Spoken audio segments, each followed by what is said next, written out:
Death March 1945. Chapter 27. From Gross Rosen we were to be moved again, this time to a camp called Dachau, and once more we would walk. It was late in the winter, almost spring, but the ground was still frozen and the snow hadn't melted. The wooden clogs I wore were terrible for crossing icy patches and clumping through snowdrifts, but I was still better off than those who had lost their shoes, or never had any to begin with. If you could keep good care of your feet in the camps, especially on the marches, you could survive. The sides of the road were littered with the dead bodies of Jews who had marched this way before us. They were blue and frozen, lumped into the ditches along the side of the road so cars could still pass. The bodies were a constant reminder to us to keep up the pace. As we walked past the frozen corpses, I wondered who else used this road.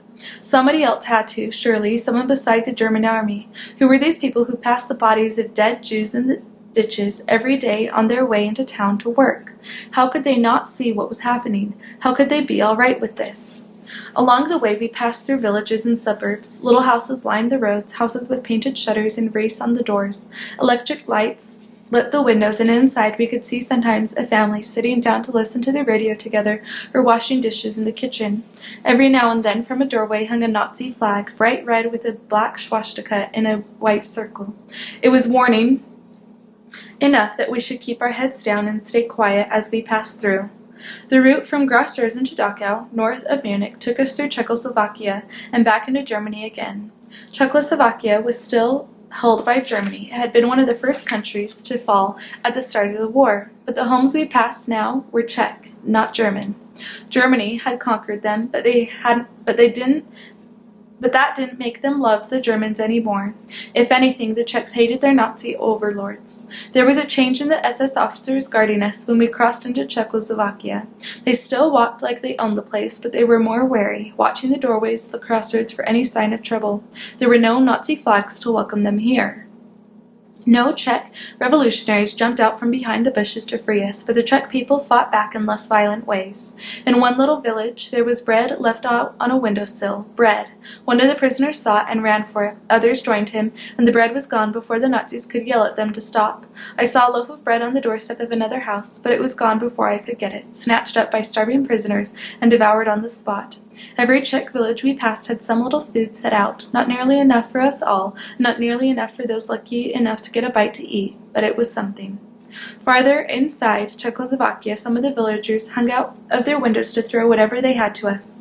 Crusts of bread, half-eaten apples, raw potatoes. The Czechs couldn't share much. There was a war on, after all. The food was hard to come by, but their kindness in the face of the Nazi soldiers and their guns warmed my heart.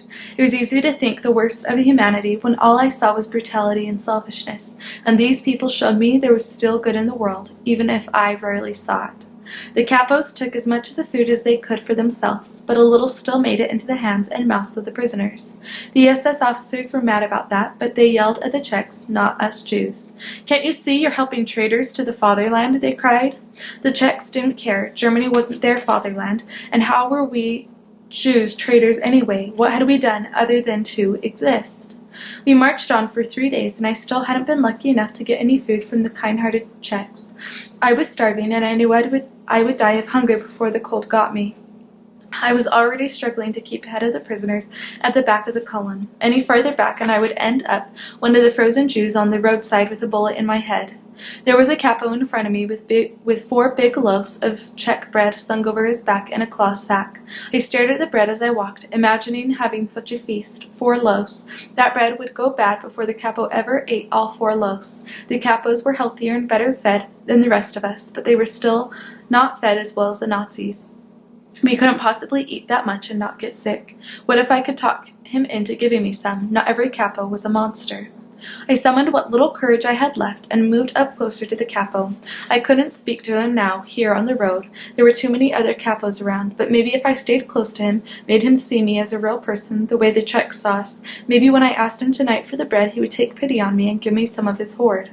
I sidled up alongside the capo, but when I saw his face, I gasped. It was Moonface. Moonface, the capo who had beaten me whenever he could at Bergen-Belsen. Somehow he had been transferred to Gross Rosen, and now he was marching south with us to Dachau. Moonface turned and would have seen me, but I quickly backed away. What terrible luck! I wanted to cry again. So much bread, so much more bread than one person needed, and it was Moonface who held it all.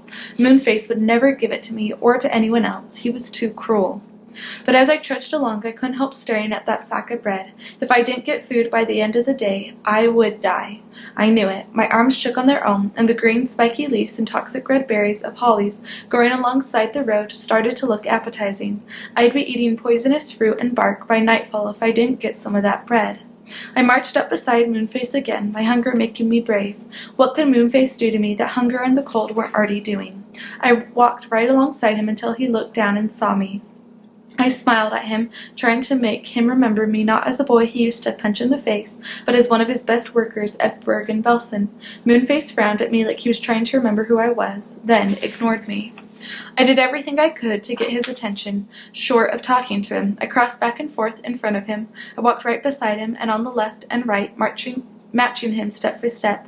When he walked faster, I walked faster. Even though my feet were sore and frozen and my legs were so weak they wanted to quit, I wouldn't let them, not yet.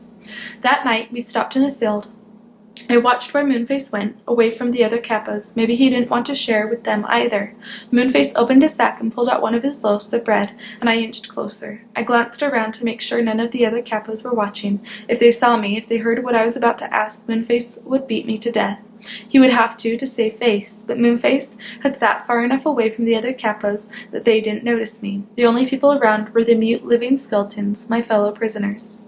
I moved close enough to stand over Moonface, and he looked up at me with his scarred, pitted, round face. I faltered. This was the face I had avoided so often at Bergen-Belsen. This was the face I had fled to Gross Rosen to avoid. Moonface would beat me senseless for what I wanted to ask him, but what choice did I have? I cleared my throat and spoke for the first time in days. "Do you remember me?" I croaked. Moonface grunted and tore a bit of bread off with his teeth. "If you remember me," I said, my voice cracking, "then you know I'm a good worker." The other prisoners on the ground around us looked up at me with wide eyes. They must have been thinking the same thing I had, that Moonface would kill me just for talking to him. I pushed on before my courage left me. I want to work, but I won't make it on the march another day if I don't get some bread. I haven't eaten in 3 days, and I was hoping you could give me some." Moonface stared at me, his mouth slowly chewing on the bread like a cow working its cud. I would like to be able to work," I told him, "but I can't work without food." Moonface laid his bread aside and pulled out a knife. He stood and put it against my throat. I tried not to flinch, but I could feel where the knife nicked my skin. Blood from the cut ran down my neck. The prisoners around me seemed to hold their breath, waiting for me to die. Or maybe it was me holding my breath. I couldn't tell. All I could do was stand there, as tall and strong as possible, and wait for Moonface to decide my fate. Moonface held the knife against my neck, staring into my eyes. I stared right back, showing him how strong I was, showing him I wasn't afraid to die. Neither of us blinked. Another long minute went by. If he was going to kill me, I wished he would just get it over with. I was ready to scream. At last, Moonface pulled the knife away from my neck, and I breathed again. To my amazement, and to the amazement of the other prisoners watching us, Moonface cut a hunk of the loaf with his knife and tossed the bread to me.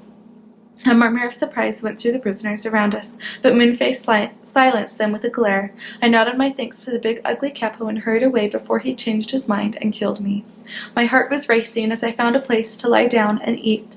With shaking fingers I tore off a small piece and lifted it to my cracked lips. No bread had ever tasted so good in my life. I wanted to eat it all right then and there, but there was no telling how much farther we would have to walk.